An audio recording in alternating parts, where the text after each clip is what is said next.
Can you really multitask, like truly do two complex things at the exact same time? And does it actually take 21 days to build a new habit? Look, we hear these things constantly, but so much of what we think we know about the human brain is just, well, it's a myth. Welcome to This Explainer. Today, we're going to completely challenge some of those common psychological misconceptions and swap them out for actual evidence-based tools you can use right this second. Every single year, thousands of scientific research papers are published detailing the wild inner workings of human psychology. But let's be honest, flipping through hundreds of pages of dense academic literature isn't exactly most people's idea of a fun weekend. So, we've done the heavy lifting for you in this explainer. We're going to walk through 12 totally mind-blowing yet incredibly practical psychological hacks that are genuinely going to make your life easier, helping you master your own mind and totally level up your social life. All right, let's dive into this. To make everything super actionable, I've broken these 12 hacks down into 4 main pillars. We'll hit mastering your mood and stress, winning everyday social interactions, taking control of tricky situations, and finally, rewiring brains and habits. Starting off with pillar number 1, master your mood and stress. This is all about inner control for a better outer life. Okay, we all know music can change our mood, right? A high-energy track gets you hyped, a sad song gets you in your feelings. But a fascinating 2011 study reveals something way deeper, called perceptual expectation. Researchers had people identify happy or sad faces on a piece of paper while listening to different kinds of music. And the results were crazy. People listening to sad music actually started seeing more sad faces, and those blasting upbeat music saw more happy faces.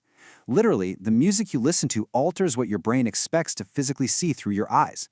It beautifully explains why upbeat music is absolutely crucial during a heavy workout, or why soft music physically helps you zone in and focus. Just 10 minutes. If you're stuck inside an office or your house all day, you probably noticed that simply stepping outside instantly makes you feel better. Well, getting just 10 minutes of direct morning sunlight acts as a massive natural mood stabilizer. The vitamin D you soak up isn't just for your bones, it triggers this flood of pleasurable hormones right in your brain.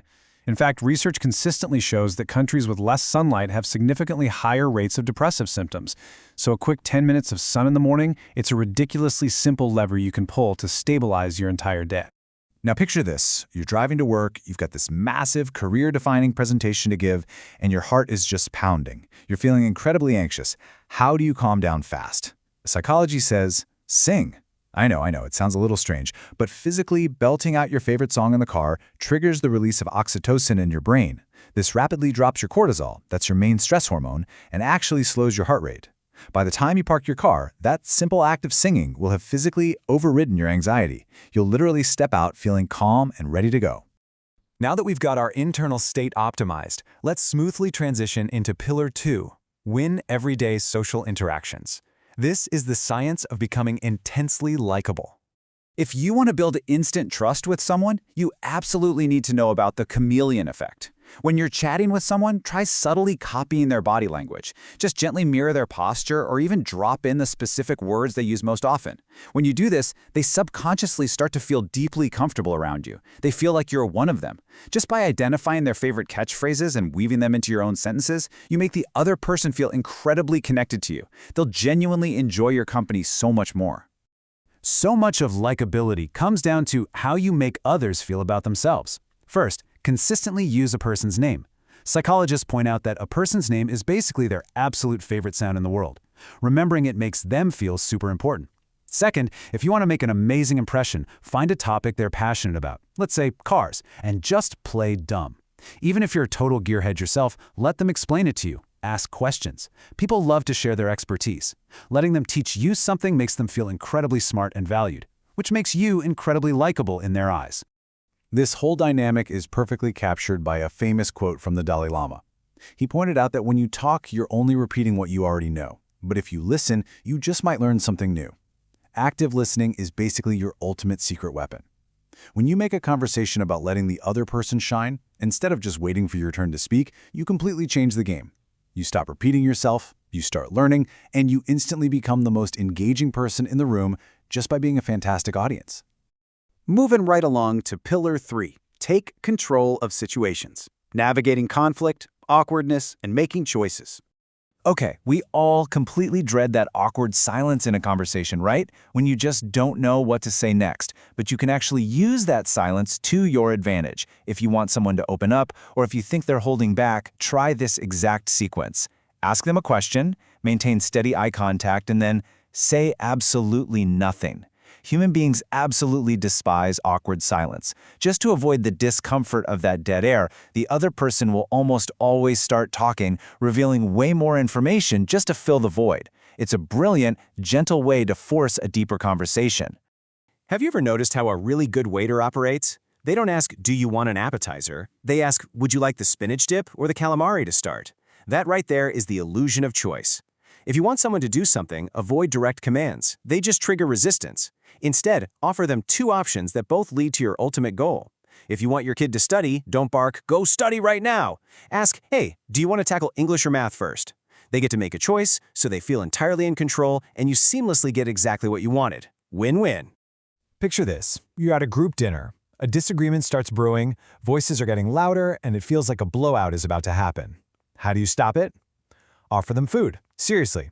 Psychologically speaking, eating is a highly calming, passive activity. It is neurologically very difficult for our brains to maintain high aggression while we are actively chewing and eating.